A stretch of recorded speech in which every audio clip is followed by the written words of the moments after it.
साथियों नमस्कार, मैं हूं नीरज पटेल और आप देख रहे हैं नेशनल जनमत। लखनऊ में संगीत नाट्य अकादमी में वाल्मीकि रंगशाला में इस समय मैं खड़ा हुआ हूं। कुछ समय पहले यहीं पर माता रमाई साहेब यानी कि बाबा साहब के जीवन में ढाल की तरह खड़ी रहने वाली उनकी पत्नी के जीवन पर एक प्रस्तुति पेश की गई। अनामिका सिंह जी अभिनेत्री मेरे साथ में हैं, उनके पति हैं ए.के. सिंह जी, लेखक भी थे इस प्ले के।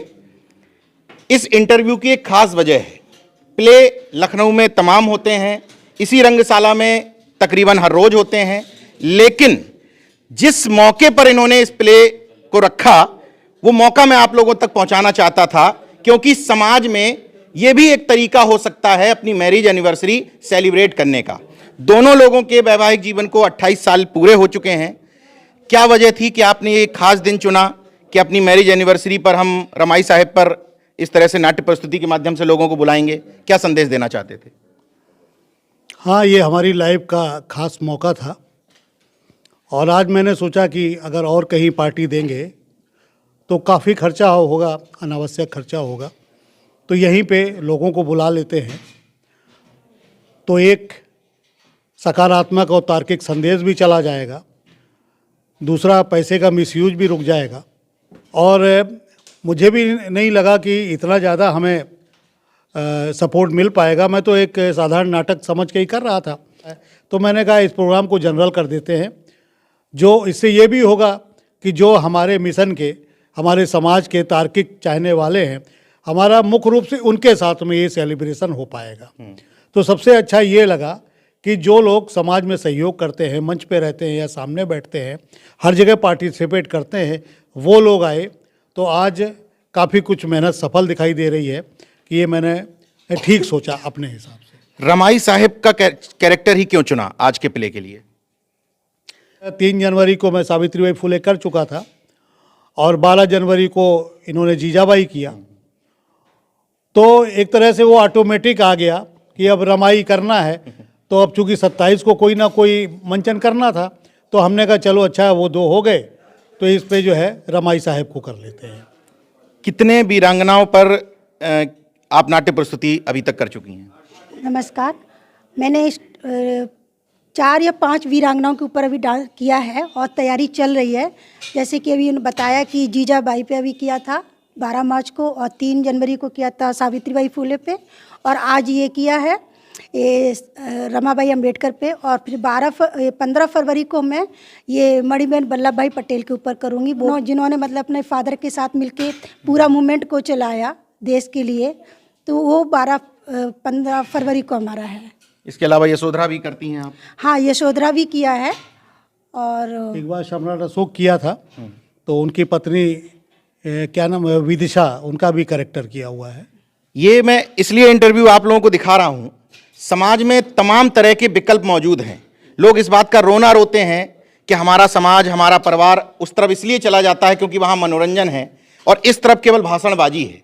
तो केवल भाषणबाजी नहीं है, क्रिएटिविटी है, बशर्ते आप उस क्रिएटिविटी तक पहुँचना चाहें और उसको अपने गाँव में शुरू भी करवाना चाहें।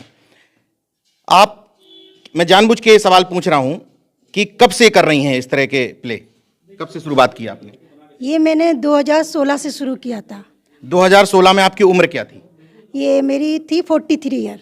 उम्र पूछने की वजह समझ लीजिए, महिलाओं को लगता है कि अब हमारी ये उम्र निकल गई, अब तो बच्चे बड़े हो गए, बच्चे बड़े होने में हमारी भी उम्र चली गई, तो हम कुछ कर नहीं सकते। लेकिन 43 वर्ष की थी आप जिस समय आपने सोचा, तो आपके दिमाग में आया कि आपके दिमाग में आया, किसके दिमाग में आया कि प्ले करना चाहिए? किसके दिमाग में आया?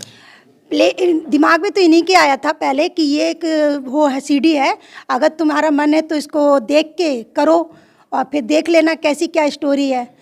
तो 1-2 साल तो ऐसी रखी रही, क्योंकि काम इतने थे घर में, भाई बच्चे भी छोटे थे तो एक दिन ऐसे सोचा चलो अच्छा वो बेटा बाहर चला ही गया पढ़ने, अब इतना मतलब वो बर्डन भी नहीं है, तो फिर मैंने सीडी देख देख के पूरा प्ले लिखा, और फिर उसके बाद इन्होंने कुछ सुधार किया पूरा, तो ज़्यादातर पूरा इन्होंने ही लिखा है। तो फिर वो जब लिख गया तो फिर इन्होंने कहा याद करने के लिए, तो मैंने कहा चलो अच्छा कोशिश करते हैं। तो मैंने कभी इतनी पढ़ाई तो नहीं की है, ये मैं रियल बोल रही हूँ, मतलब जितना मैंने अपने इन प्ले के लिए, पता नहीं कैसे, जैसे कहा जाता है कि नहीं, अपनी वीरांगनाएं जब उन्होंने इतना किया तो मैं उनके लिए कुछ तो कर सकूं, उनके बारे में लोगों के बीच में ला सकूं। उन्होंने कितना त्याग किया, कितना मतलब संघर्ष किया। तो फिर मैंने सोचा चलो मैं भी याद करती हूँ। तो फिर मैंने याद किया, फिर सभी हमारी पूरी टीम जो है ना, सबने मिलके पूरा सहयोग किया। और इनका तो खैर मेरे साथ जो विश्वास है, तुम कर लोगी, तो शायद इसी वजह से ये सब हो जाता है। जैसे बाबा साहब का रमाई साहब पे विश्वास था। या बिल्कुल, हाँ, इनके विश्वास की वजह से मैं कर लेती हूँ। बाकी मेरी हिम्मत एक बार हार भी जाए, लेकिन ये कहते थे नहीं हो जाएगा। मैंने कहा मेरा डर लग रहा, नहीं हो जाएगा, तुम निकाल लोगी, कर लोगी। इस जोड़ी को आप लोग नेशनल जनमत पर पहले भी देख चुके हैं कुछ दिन पूर्व। औरैया में मैं गया था, बुद्धि विहार जो औरैया में बनाया है, इसी जोड़ी ने बनाया है। आप सरकारी नौकरी में थे, डिफेंस अकाउंट्स सर्विस से रिटायर हैं आप, सीनियर ऑडिटर पद पे थे, क्लास 3 एम्प्लॉई। ये जानबूझ करके बताते हैं ये। तो अमूमन लोग रोना रोते हैं कि नौकरी पेशा होने की वजह से मेरे पास समय नहीं था, बच्चों को मुझे, आपको कोलंबिया यूनिवर्सिटी भेजा, आपने बच्चे को, बेटी को जोधपुर पढ़ा रहे हैं लॉ यूनिवर्सिटी में, तो इतनी सब जिम्मेदारियां आपके पास भी थी। जो लोग ये रोना रोते हैं कि समय नहीं है, उनके लिए क्या कहेंगे? आपके पास समय कैसे निकलता था? अब लोग खुद ही देखें। मैं केवल लोगों से यही कहना चाहूँगा कि अभी मैंने बुद्धि विहार बनवाया है दयालपुर औरैया में। अब कहने से अच्छा है कि अगर आप समाज में तर्कवाद और को मानते हो, सकारात्मक सोच रखते हो, तो केवल एक बार हमारा बुद्धि विहार जरूर बनवाएं। और अगर आप सक्षम हैं, कुछ करना चाहते हैं, तो जहां आप पैदा हुए हैं, जो आपका पैतृक गांव है, जहां से आप जुड़े हुए हैं, तो एक बार जाके वहाँ गरीब जनता, गरीब लोग, आपके परिवार जो पिछड़ गए हैं, वो इंतज़ार कर रहे हैं। हमारा बुद्धि विहार देख के आइए और केवल अपना पैसा अपने गांव में लगाइए। अगर उस पैसा लगाने से आप भूखे नहीं मर जाएंगे, तो यही संदेश है। 42 साल का वो जीवन जब आप अभिनय के क्षेत्र में नहीं थी, और उस 42 साल के बाद का ये जीवन, इतने जीवन में क्या बदलाव आपने अपने में पाया? और समाज के रिस्पॉन्स में क्या, मतलब सम्मान आपका बढ़ा, समाज का रिस्पॉन्स मिला, कैसे अपने आप को, जीवन को देखती हैं इस प्ले के बाद? उसमें तो शायद मुझे घर के अलावा कोई नहीं जानता था, अब मुझे पूरी दुनिया जानती है। और मतलब इतना प्यार मिलता है मुझे अपने लोगों का कि आज जो देखा कि मतलब इतना को हम अभी लाखों रुपया खर्च कर दे तो भी मुझे इतना प्यार ना मिले यहाँ पे, जो मुझे आज सबका आशीर्वाद और प्यार मिला है। और उस टाइम तो ये कि घर गृहस्थी में तो नहीं पता चलता, लेकिन एक गृहिणी की जीवन जो होती है वही होती है। लेकिन जो उसके बाद मैंने जिया है, जो 43 के बाद, वो लाइफ एकदम अलग और चेंज है। नेशनल जनमत और टीम बदलाव की एक थीम स्लोगन है, सबसे बड़ा रोग क्या कहेंगे लोग।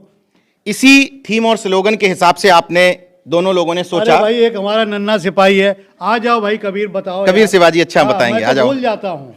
हाँ, टीम बदलाव का स्लोगन बता दो। सबसे बड़ा रोग क्या कहेंगे लोग, सबसे बड़ा रोग क्या कहेंगे लोग। मतलब ये सिर्फ एक स्लोगन नहीं, बल्कि जीवन दर्शन है। अमूमन लोग इसलिए काम नहीं कर पाते हैं, मान लीजिए आप अभिनय के क्षेत्र में आ रही थी, बहुत सी मन में भ्रांतियां होंगी, यार हमारे ये लोग क्या सोचेंगे, रिश्तेदार क्या सोचेंगे, पड़ोसी क्या सोचेंगे, हमारे घर परिवार के लोग क्या सोचेंगे।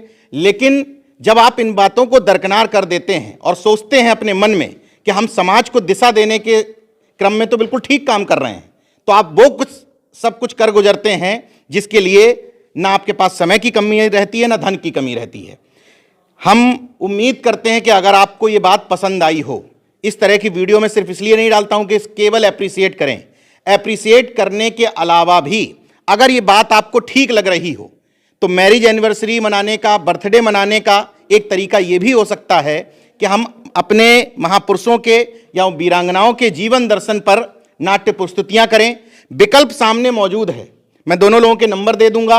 आप कहीं भी गांव में, दूर दराज किसी भी देश के कोने में प्ले अगर करवाना चाहते हैं, महिलाओं को, बच्चों को इस मूवमेंट से जोड़ना चाहते हैं, तो एक विकल्प आपके सामने मैंने रख दिया है। देखते रहिए नेशनल जनमत, जागरूक और सजग बने रहिए। जय विज्ञान, जय संविधान, जय लोकतंत्र। धन्यवाद। जय भीम।